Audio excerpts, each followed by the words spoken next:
Research Impact and Measurement as part of the Move United Leadership Conference. My name is Julia Ray, and I'm the Programs Director for Move United, formerly Disabled Sports USA. Today I want to take the opportunity to thank the Bob Woodruff Foundation. We're very fortunate to have somebody from the foundation speaking on today's panel, and we'll get to introduce her in a moment.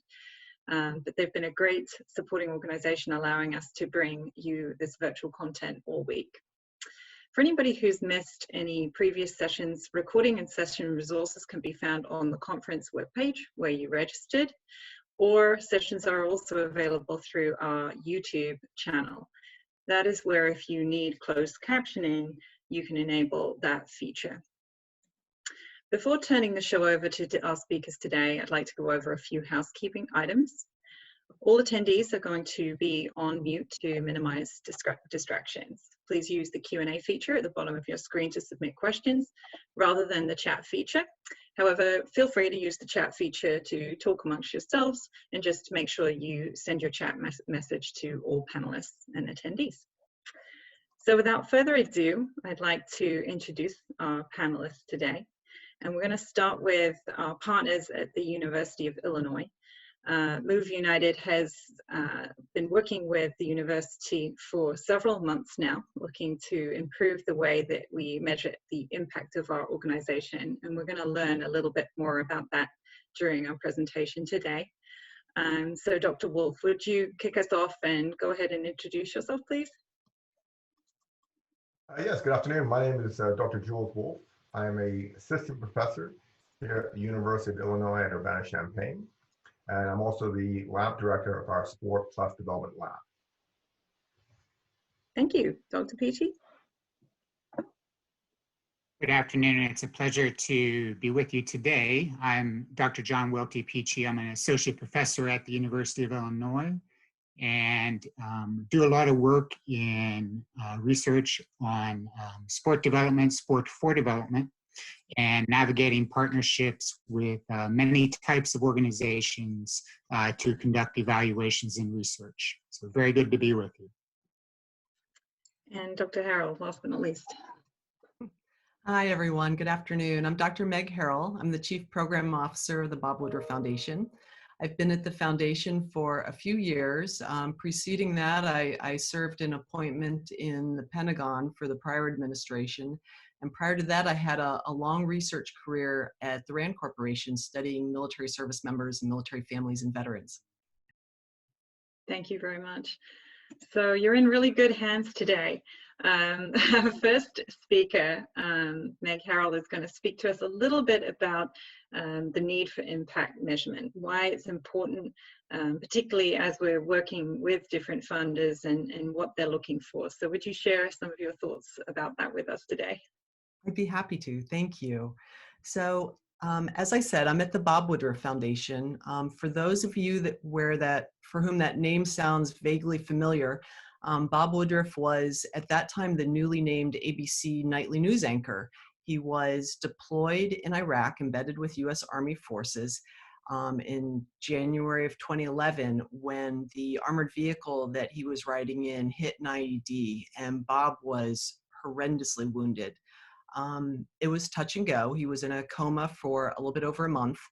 And through this time and this experience, he and his family learned so much about the military service members that were wounded and in the ward with Bob and recovering alongside Bob.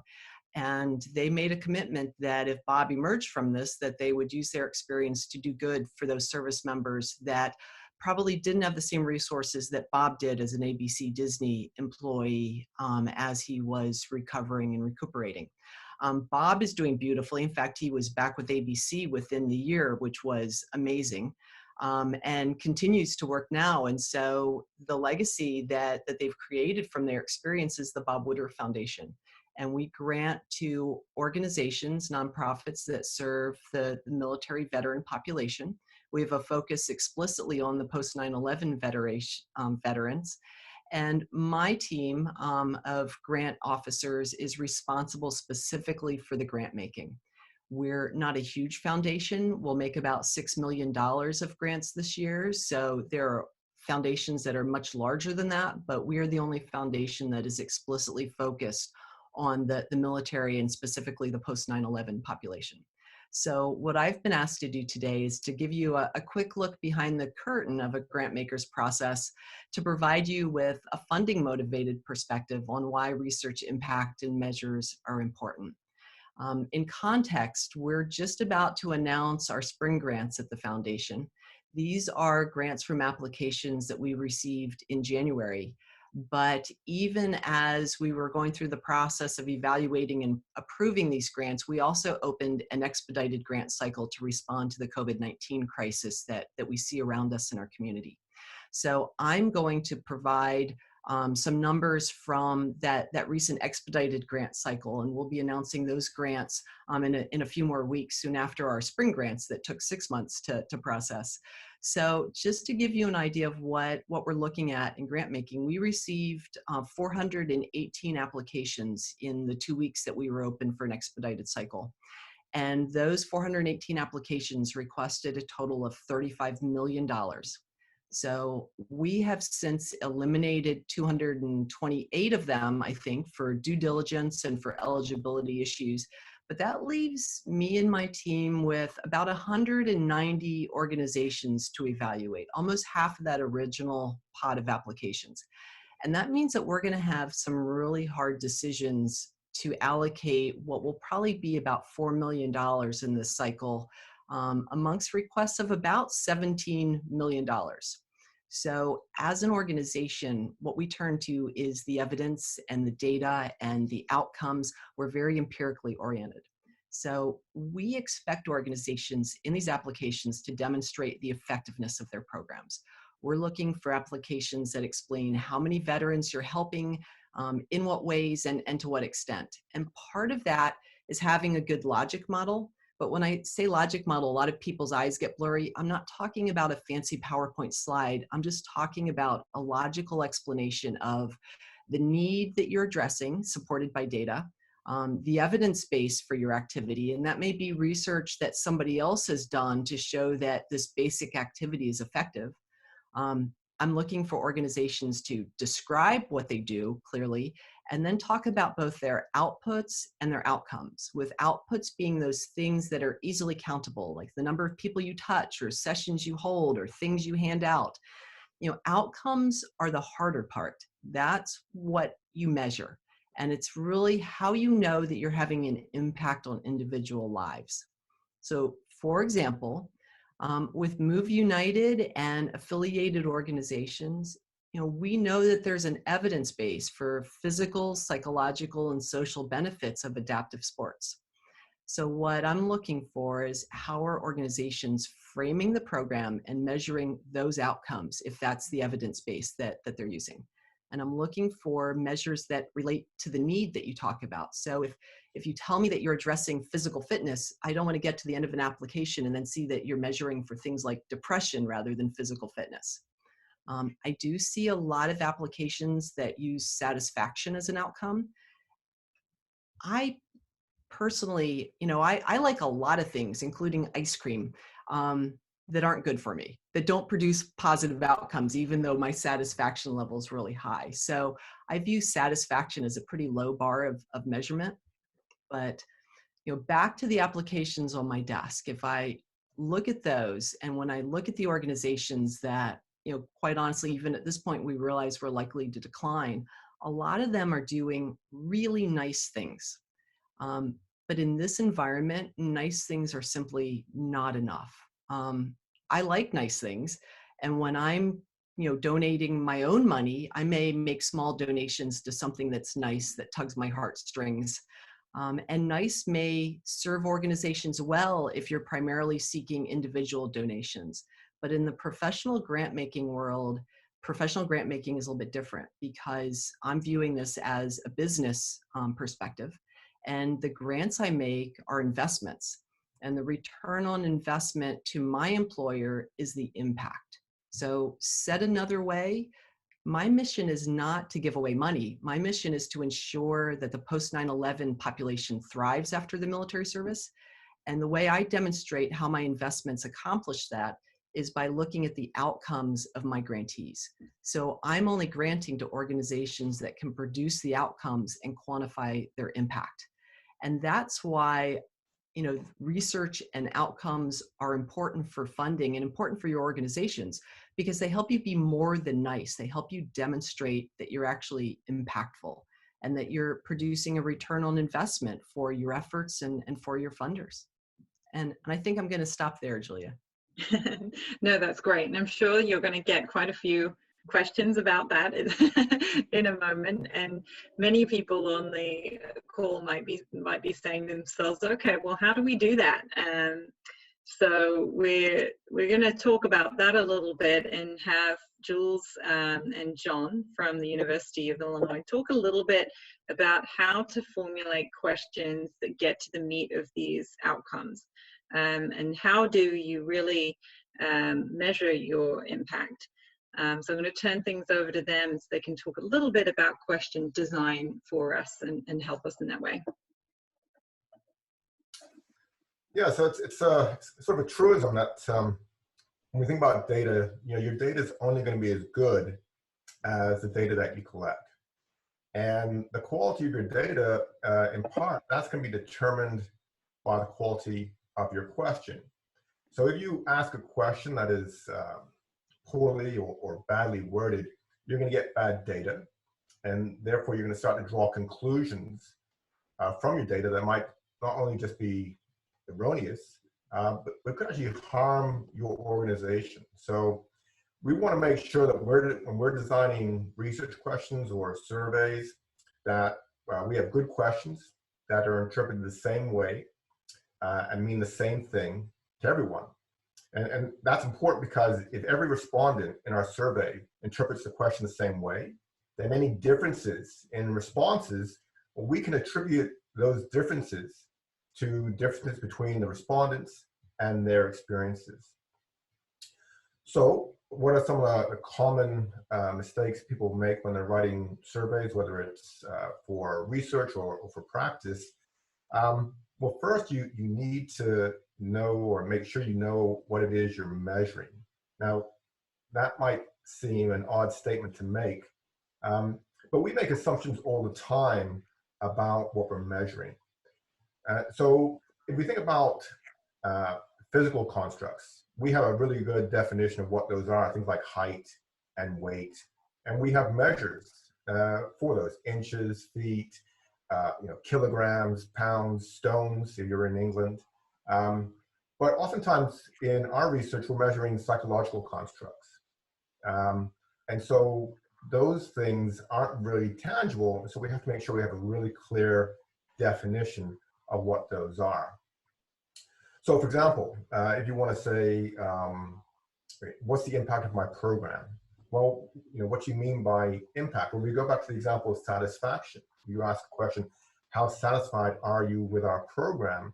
Well, what aspect of satisfaction are you really interested in? It could be that people are just satisfied that it's nearby, or they like the people who are there. And so we need to have a really good idea that what we're measuring, you know, we have a shared understanding amongst our organization of what we're measuring, how we're defining it, and the scales that we're using. So in line with that, a second mistake we sometimes find is that we make assumptions about our respondents and that they'll actually understand and have the same interpretation of the questions that we're writing. And so again, we want to make sure that when we're writing good questions, that they're being interpreted the way that we want them to be intended. So sometimes that means avoiding things such as jargon or using questions that are too complicated. We want to make sure that you know, people can actually read and understand our questions. And I'll just give a quick example. You know, when I was a grad student, I was basically recruited to help collect some data, and we were collecting data with very, very young children, pre-adolescent children, and we had questions in this format where we had to actually interview these young kids and ask them questions about their diet and their level of physical activity. And so we had questions in there where we're asking these young children, how much carbohydrates do you get on a weekly basis, and how much anaerobic exercise you get. And obviously, you know, those individuals could not answer those questions and us have a strong confidence that these were accurate estimates. And so we want to make sure that people can actually understand and read our survey, read our instruments, and then be able to respond. And that's kind of builds off what John's going to talk a little bit about, which is on leading and socially desirable questions. Thank you, Jules. And we're just outlining 4 common mistakes here, but I'll tell you there's many more when we think about how do we create good surveys, how do we create good instruments. So we're just highlighting 4 here, delivered with the intent to help us collect better data, which ultimately can help you to get funding, as Margaret was talking about just a little bit earlier, that we need to have robust ways that we're collecting data. Another common mistake is that we design questions that really lead people to the answers, or it might have some socially desirable responses that you're looking to have. So for example, if you were interested in measuring how your program increased participants' self-esteem, a leading question might be, tell me how participation in our program improved your self-esteem. So can you see what's wrong with that? In that we're assuming that our program is increasing self-esteem. It may or it may not.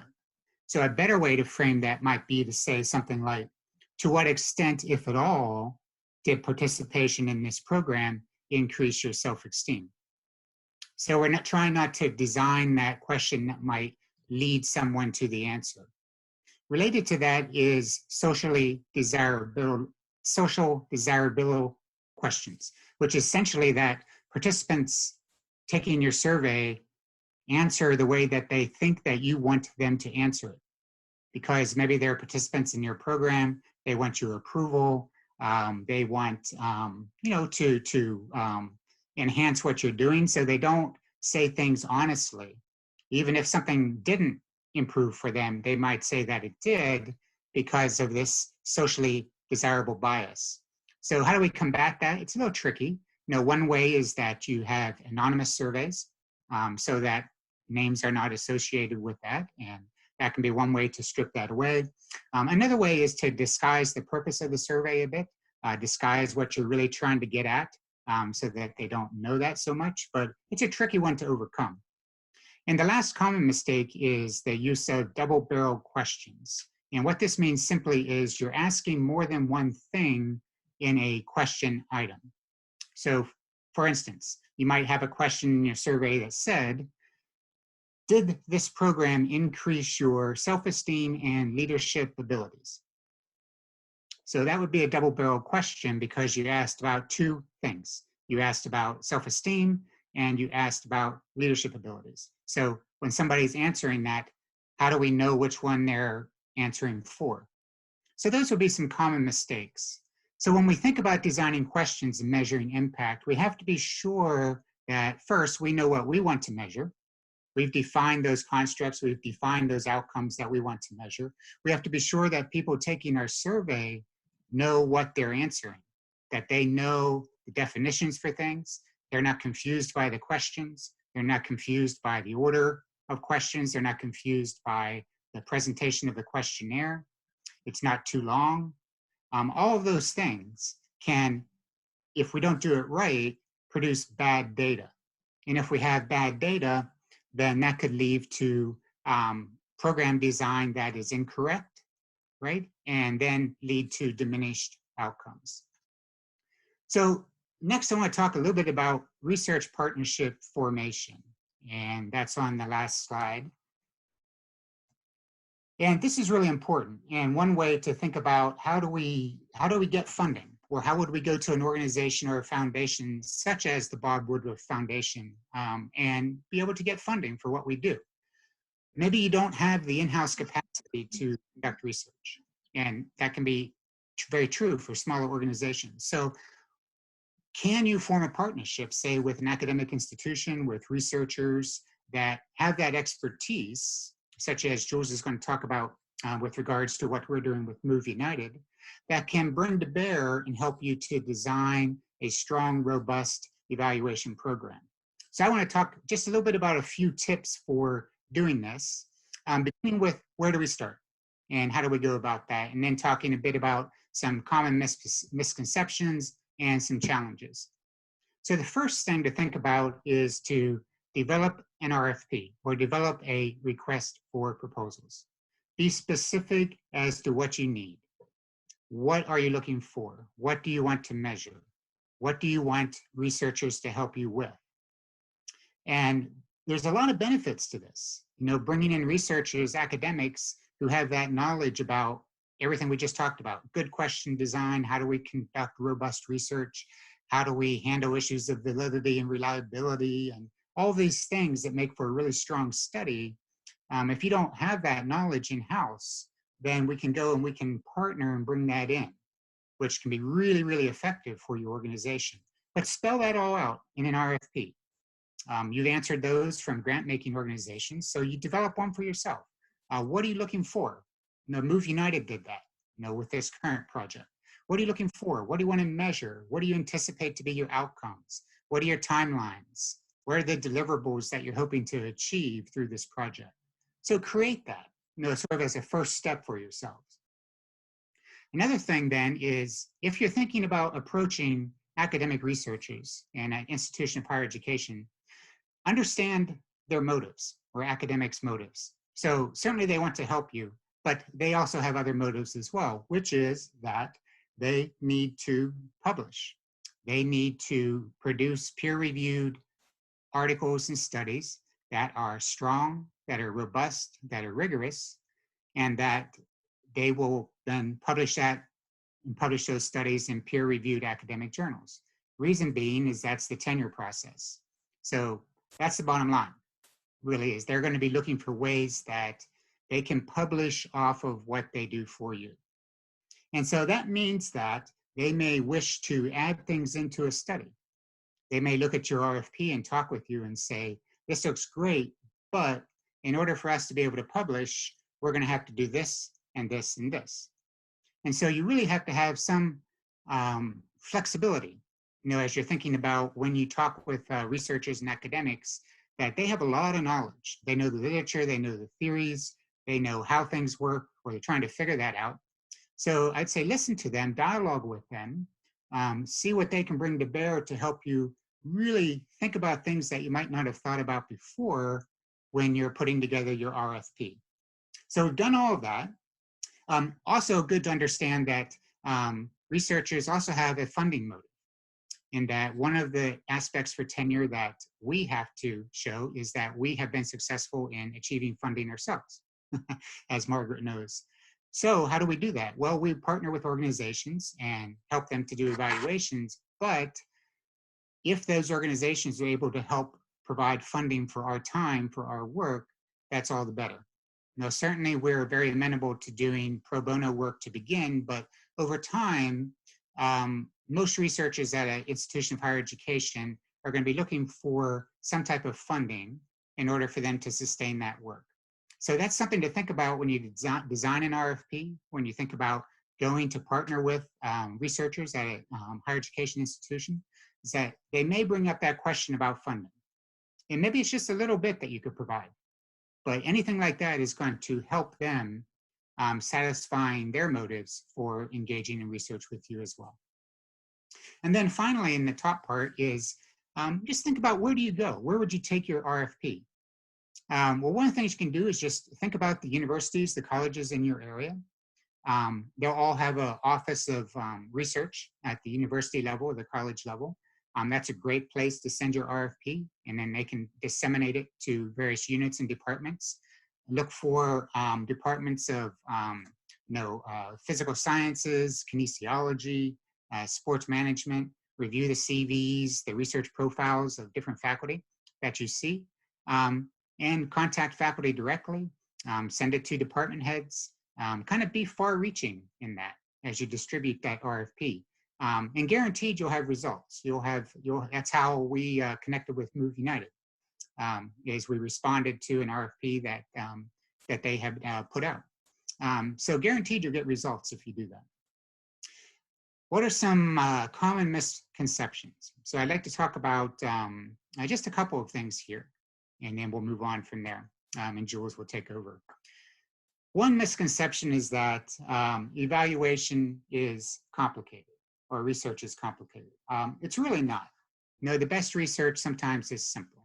It's robust, it's rigorous, but it's simple. It's measuring what we want to measure.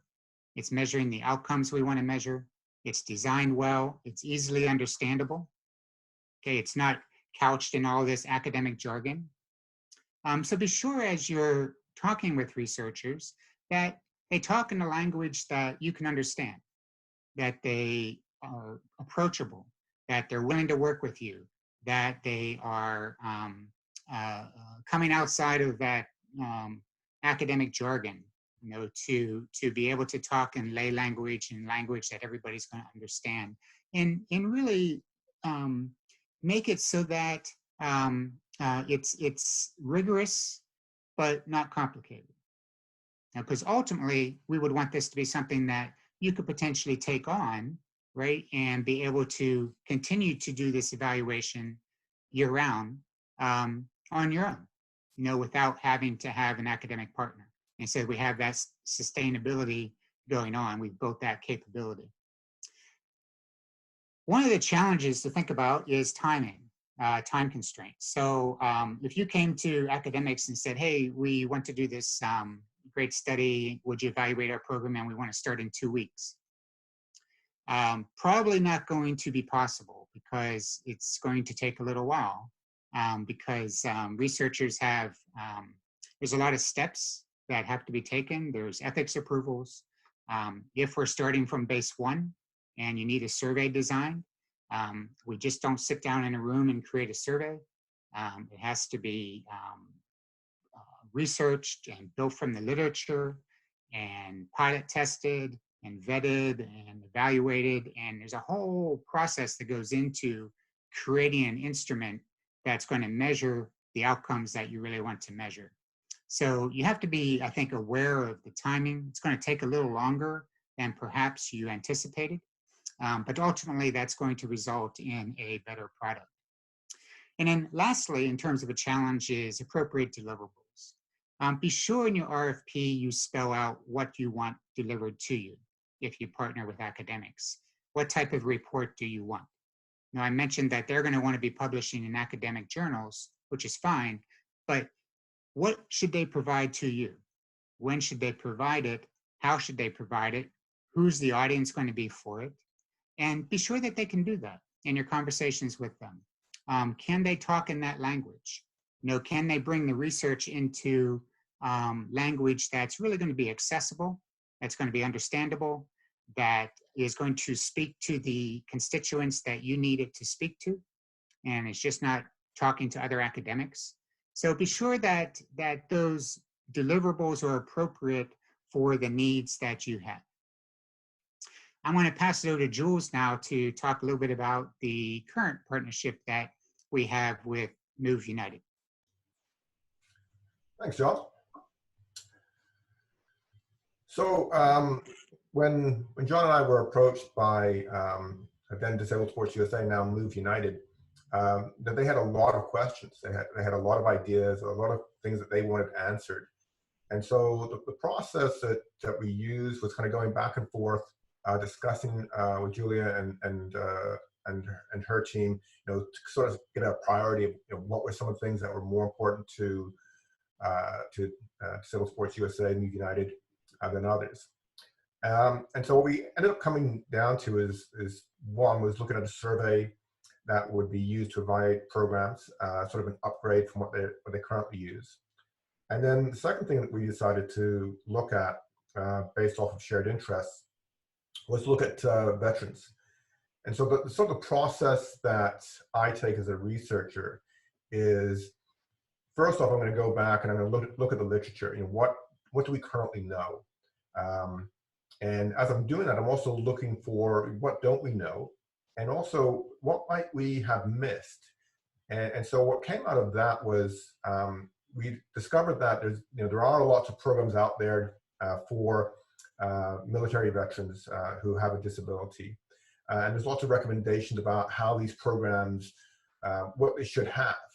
And so there's been lots of discussions about, well, programs should have qualified instructors. Programs should have instructors that are very familiar with your own impairment. Programs that have instructors who have knowledge or are aware of military culture. And so the question then becomes, well, if you were to ask program participants, which things are more important to you? Do you want a coach who is knowledgeable about exercise? Well, most people would say, yes, that would be great. Would you like to have a coach who understands your disability? Yes, that would be great too.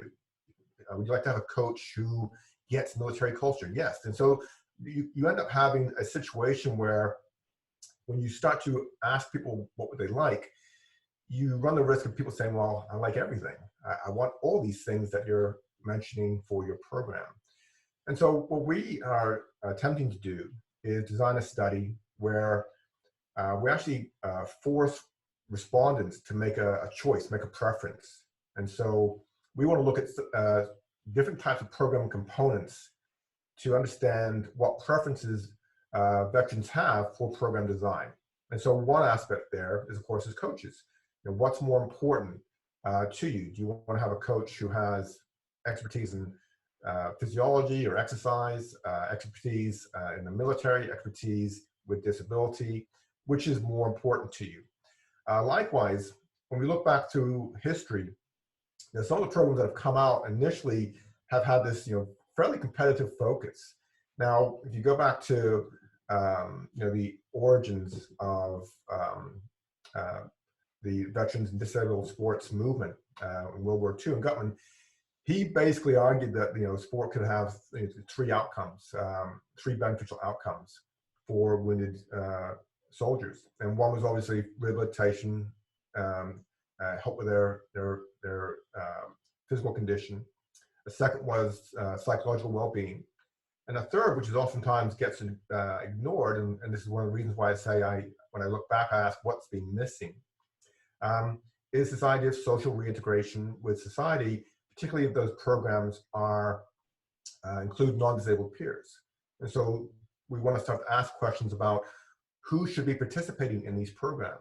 Should it just be disabled veterans like yourself? Would you want to see it with other disabled individuals? Would you want to see with able-bodied peers?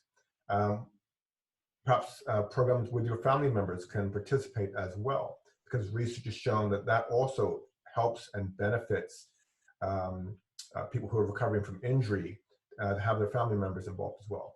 So we want to be looking at preferences in terms of the actual components, the level of competition.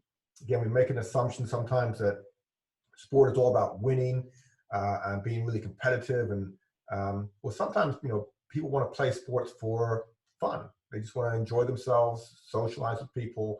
Winning is not that important, particularly as you age, it becomes less so.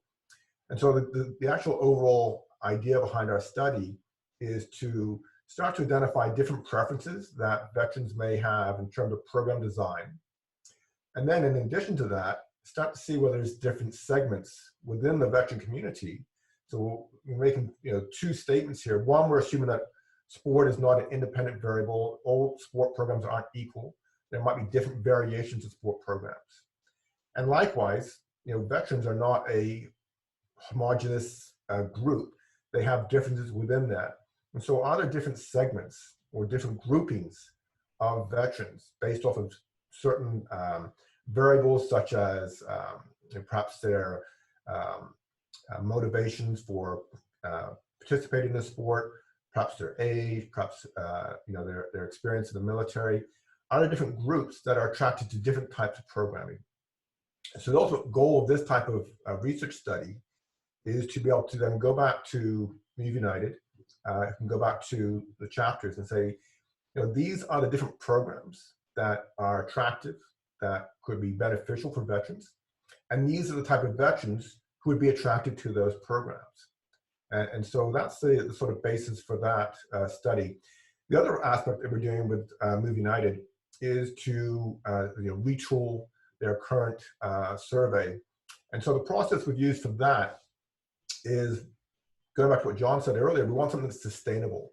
And so we wanted to see, what are some of the measures that are being used in the past, and can we start to identify measures that would be suitable, that we can create a survey that would sort of get to the some of the core aspects of program design that would be beneficial for Move United and their chapters. And so yeah, that's what we're currently doing.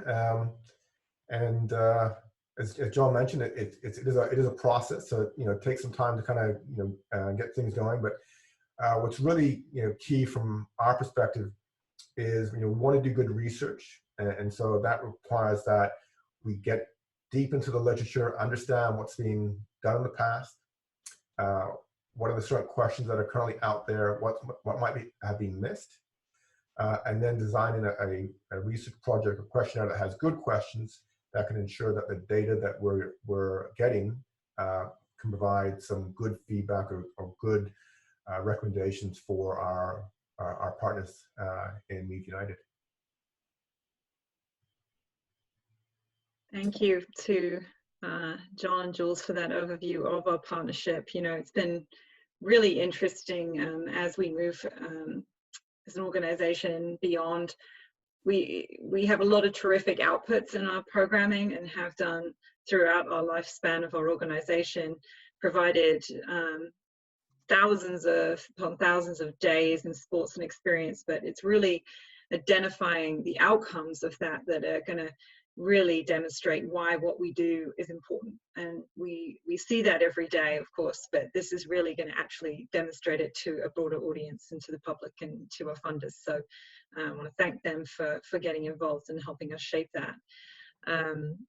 Unless any of our panelists have anything more to say on this topic, I'd like to ask Wida from the Move United team behind the scenes if she could give us a couple of questions that maybe have been asked from our audience. Absolutely. We've had quite a few good questions come through, and I will go ahead and get started with Meg, if that's okay. Meg, a question that came through asked, when it comes to outcomes, how will you assess the programs that were affected by COVID-19?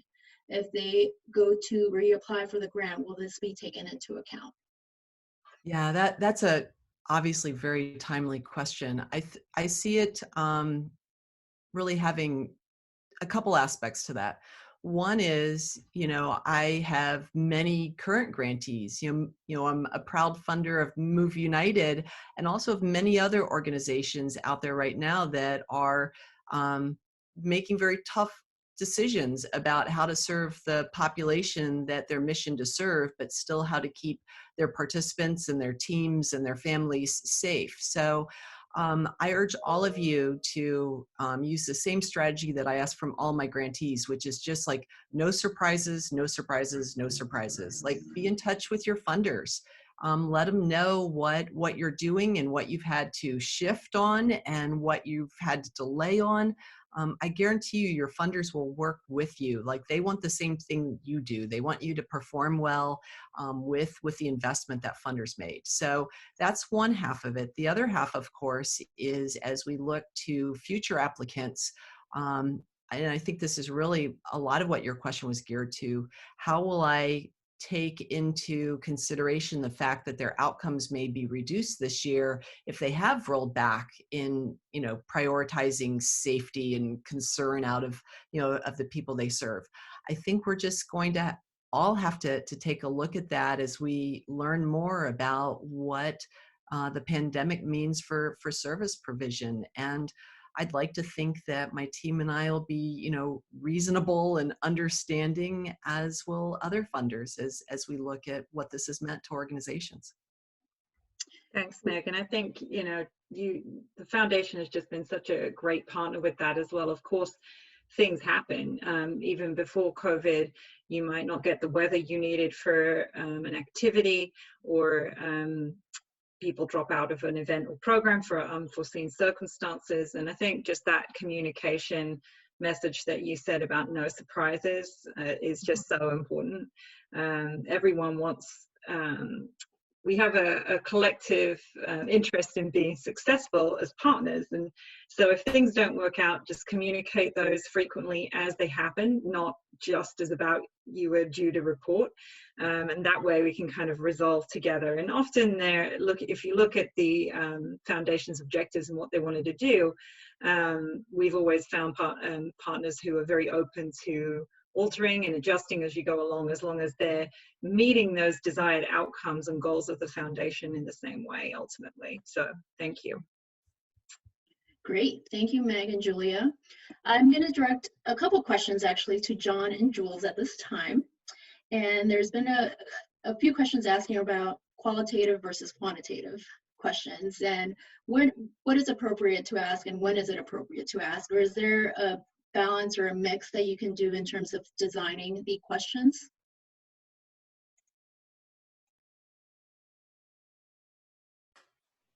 Well, so here's the challenge. With qualitative data, so you're asking people to, free response, you get a lot of richness. You get a lot of details. The challenge though is if you're trying to do a very large survey, that becomes quite hard to manage. And so there's a trade-off. Quantitative surveys where you basically ask people to respond using a numerical scale. The benefit of that, it helps you to condense data down pretty quickly and to look at things such as averages and variance. And so the balance you strike there is you'll get more richness, more detail from qualitative. The challenge is getting the volume of data and being able to manage that volume. So the trade-off is the quantity with quantitative data, and they'd be able to condense the information down rather quickly in comparison to the qualitative, where you get more detail, more richness, but it becomes harder to manage. And Jon, you want to add on to that? I will add to that. Jules says very helpful in that one of the ways we go about that too with organizations is to design what would be called mixed method studies, so that we have both.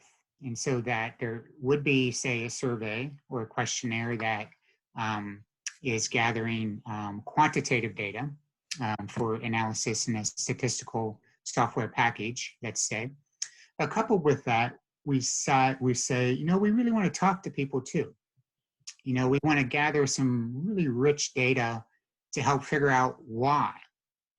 And surveys don't give us that why question so much. They can give us those correlations, those relationships, but sometimes not the why. And so we've designed a lot of studies with organizations where coupled with the survey would be, say, interviews, where we as researchers sit down with a sample of 20, 30, 40 participants in a program and talk to them. And then use that data to supplement, to dig deeper into the results that we're seeing from the survey. So that's another way to go about it when we think about a mixed methods approach to research design.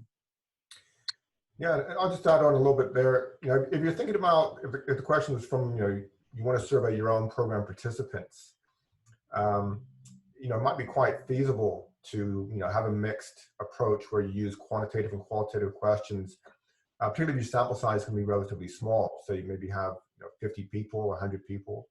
And so you could ask them, questions, to give you some additional information about, why do they like certain features of your program, or what are some things they would like to see. Great. Thank you, Jon and Jules. And then to add on to that, we've gotten a couple questions around, are there any best practices on the length of the questionnaire or the survey, taking that into account, as well as considering what role does testimonials, for example, play in this? Go ahead.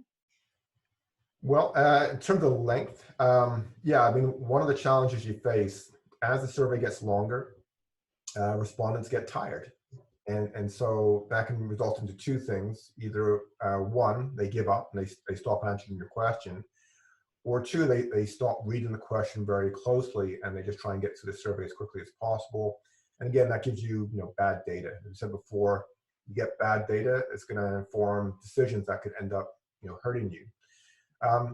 So in terms of length, a rule of thumb, depending on the goal here, maybe 5, 10, maybe as many as 20 minutes. It's always good to kind of pilot test your surveys first as well, to kind of get a sense, how long does it take people to actually do this? One of the challenges or things I would recommend is, we make a lot of assumptions about surveys, and John and I in academia, we see surveys all the time. But think about your respondents. Do they see surveys that frequently? How familiar are they with completing a survey? And so if you could test your survey with someone and see how long it takes them, that could also kind of give you an idea of whether it's too long or even potentially even too short. Great, thank you for that. And a couple more. Oh, did somebody want to jump in? John, go ahead. There's a question, I think, about testimonials, and I think that's important too. So if I may, I can respond to that before we move on to the next question. Great. Testimonials, they're certainly good, but it's anecdotal. So it depends on how things were collected. So one misconception is that qualitative research is not rigorous. Qualitative research can be just as rigorous as quantitative research. And I'm a qualitative researcher, and so I care about that very deeply. And there's lots of ways that we go about qualitative research, interviewing people that give us confidence that this is rich, robust, rigorous data. Testimonials would be a little different in that they're just gathered from your participants, but not through a rigorous research process. And so probably a funding body or other institutions that are making those types of decisions would look at testimonials, maybe giving some color to things, but Margaret could probably talk a little bit about this a little bit more detail, but it's not research data so much, but it can be if it's collected through a qualitative, rigorous protocol with interviews and doing it in a very systematic, rigorous fashion. So that's what I thought was important to say with regards to testimonials. They play a role, but we need to go well beyond that as well. Right. If I could jump in and add, I agree absolutely with John. I view testimonials as illustrations. So when I'm seeing a proposal and somebody's included a testimonial, it's an illustration of how, of hopefully what they've also provided with empirical outcomes. But the testimonial doesn't stand by itself absent the empiricals.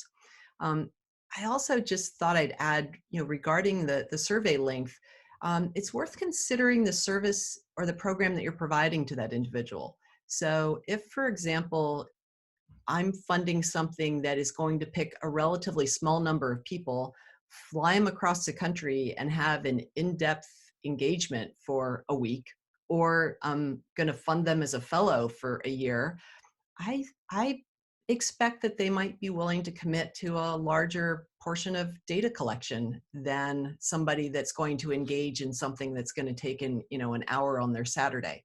So it's just something to keep in mind when you're asking people to evaluate the service you've provided them.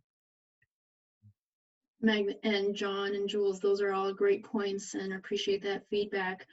We have had quite a few more questions added, and I'm going to try to synthesize a few of them.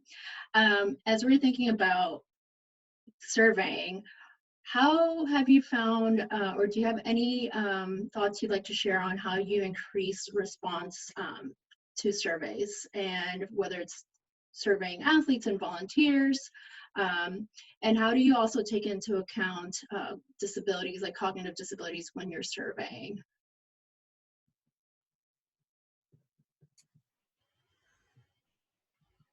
Well, I can start on that one. I personally haven't had to consider that.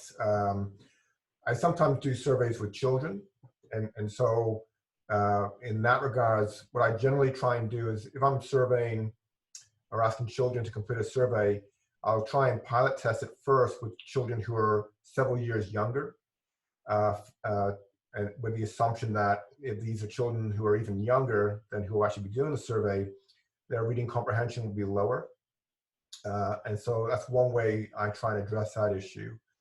So what was the other part of the question? The other part is the frequency, as well as how do you get people to respond to surveys? Well, there's a couple of different techniques you can use.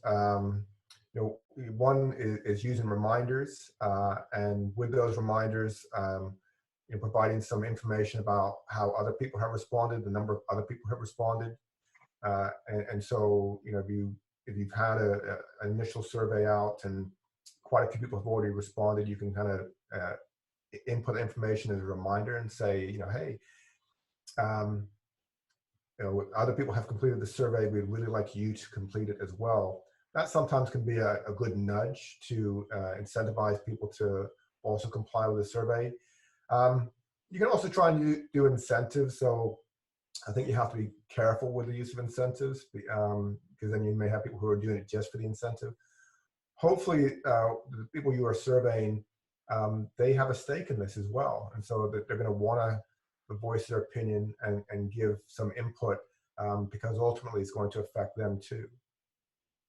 And just to add on, I think the design of the survey as it relates to maybe a cognitive disability such as a brain injury, to what you were saying earlier, like about testing the survey, and also similar to how instructors will break down instruction like a recipe into very straightforward steps, is not overcomplicating questions with kind of double-barreled like Jon was talking about earlier, and just thinking about the design in that sense in terms of, is it really understood, or can it be really clearly understood, and then maybe testing it with a few of your participants to begin with. And to build on what Julia said just a little bit too, one technique we've done a little bit is if there are individuals that are that need a little more help, is to have somebody sit with them and help them in completion of the questionnaire or the survey, to not to give them answers, but to help them understand the questions if they're struggling with that, and to complete that. So that's another technique that might be useful as well. Thank you. Moving along, Julia, I'm going to call on you to answer a couple questions. Are there any general measures that we organizationally disabled, Move United is planning to make available or implement? Yeah, that's a great question. What we're planning on doing is the success of the survey that we're developing a partnership with Illinois is really going to depend on how many people use it ultimately. And what we'd really like to do is share it with our partners in our member organizational network to also use with their own participants in their communities as well. So hopefully that will benefit us all, because we'll be able to share questions that have been constructed by the research team, and you'll be able to see what they thought was the best way to do that.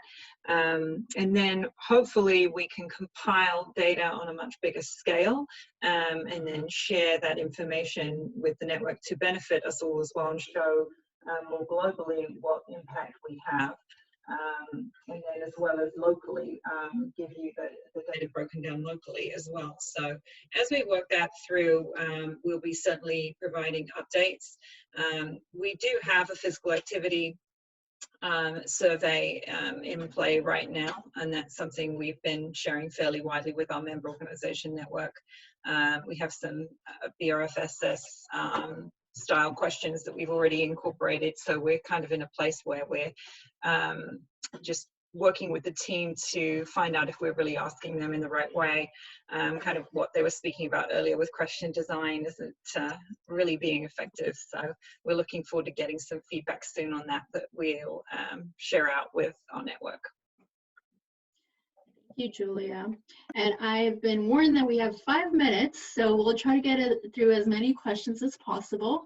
I am going to turn it to Meg. A question that came through that I think you'd be able to answer is, Kirsten said, I understand the need for evidence-based proof of programs' effectiveness and how satisfaction does not quite hit the mark. From the granting perspective, are there any specific outcome measures you're looking for? Well, I think the outcome has to be geared to what the program's trying to accomplish. So I think that that's really going to depend on the program itself. You know, I grant to employment programs and adaptive sports programs, and clearly they don't have the same outcomes. So the trick is in tailoring to what you believe your impact is. Yeah, and hopefully some of the study that Jon and Jules spoke about will give us actually some really good ideas of what programs our clients and our veterans are looking for. So we're looking forward to sharing that too. Great, thank you. We got a question from Melissa saying, as a VA provider, I am interested in information you will be gathering from vets, since we often make recommendations, referrals, and medical clearance in the clinic setting. Are you planning on partnering with any VA medical centers? And I'll have Julia answer that question. Yeah, we certainly hope so. We're open to VAs getting involved in this, particularly ones that are participating in adaptive sports, and would welcome the support. We have a pretty good mailing list with a lot of the VAs that have already been part of our network, and I would just encourage any that don't already get information from Move United directly to reach out to us and get on that list, because we're going to be excited to get everybody involved. The VA Adaptive Sports Grant has been a generous supporter of our warfighter programs as well, so even more reason for us to collaborate. Thank you, Julia. And I think we have time for one more question, and I'm going to direct this back to Jon and Jules. I think you've touched on it a little bit, but how do you suggest finding the balance between open-ended questions, such as that Jon alluded to early, rating 1 through 5 questions that are more likely to receive a response? I think one of the things I would recommend here is ask yourself, what is it you want to find out? Like, why are you doing the survey in the first place? What information are you going to, do you need? And that should help to inform your choice of a question. And so, you know, there is this balance between qualitative and quantitative. As I said before, the qualitative is going to give you much more information. The challenge is then managing that information, ensuring that you have sufficient enough of it that you can start to make generalizations or conclusions from the information that you're acquiring. So, you know, it is a balance. I would say, you know, first off, ask yourself, what are you trying to get out of the survey? What information do you need? And that might start to help to inform some of your question choices. Great, thank you. And with that, Julia, we have a minute left. I will turn it over to you to close this out. And if we didn't get through your questions, we certainly will follow up post-session. Thank you for all the wonderful questions. Thanks, Wada, and I just want to thank our terrific panel for giving up an hour of your day to spend some time with our audience. Share your thoughts at #MoveUnited on social about what you thought about today and the leadership conference overall, as well as take a few moments very aptly to fill out our survey about this session, which will pop up on your screen at the end of the call. So thanks so much from everybody, and hope you enjoy the rest of your day.